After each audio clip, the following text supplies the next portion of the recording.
Hey everyone, I'm here with Dr. Raj for the 5-minute care tip.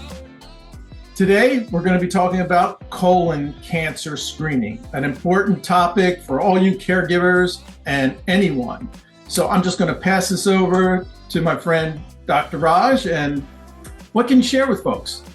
So, when it comes to colon cancer, it's just been such a hot topic. And, I want to make sure that we're not doing things the olden ways, because it was at a certain point, it was, hey, are you age 50? Do you want a colonoscopy? But really the landscape has changed. And really it's the young folk out there, you know what I mean? And I know caregivers are getting younger and younger. So of course, it is unfortunate that things become popular once many famous people get colon cancer. And just recently, Catherine O'Hara, one of my favorite actresses from Beetlejuice and Home Alone and Schitt's Creek. And she unfortunately had colorectal cancer, and one of the complications is getting a clot, and she had something called a pulmonary embolism.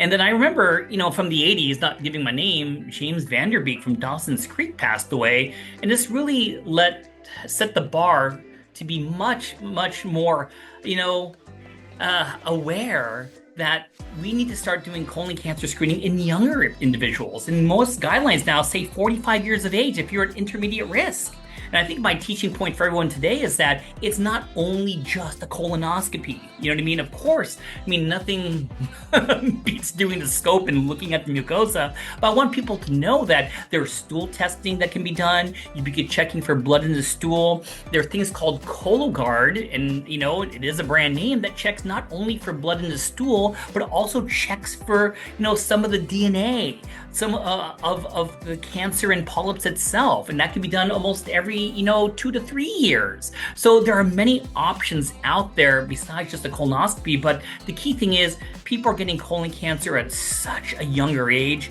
that take away that number 50, it's going to be 45 for intermediate risk. And if you have a relative with colon cancer, it could be even earlier. So I really when I knew we were doing this episode, I just wanted to make sure I mentioned these important things. That's important. If you had one thing to say to caregivers who have loved ones that aren't going down that road, what would you say to them? I think the first thing that we always put aside is our own health, right? And screening, what does screening mean, Todd? It just means you're what? Asymptomatic. You know what I mean? Of course, I'm seeing blood in the stool. That's a whole different story. We don't want it to come to there. And a lot of the guidelines for age-appropriate screening for women out there, of course, breast cancer, cervical cancer, colon for both. But the fact that colon cancer, when it comes down to mortality, is increasing in younger folks, this is not right. So we have to do a better job with this. We agree totally here, my care friends, and thank you so much for this tip for the day, Dr. Raj. Thank you so much, everyone. Take care.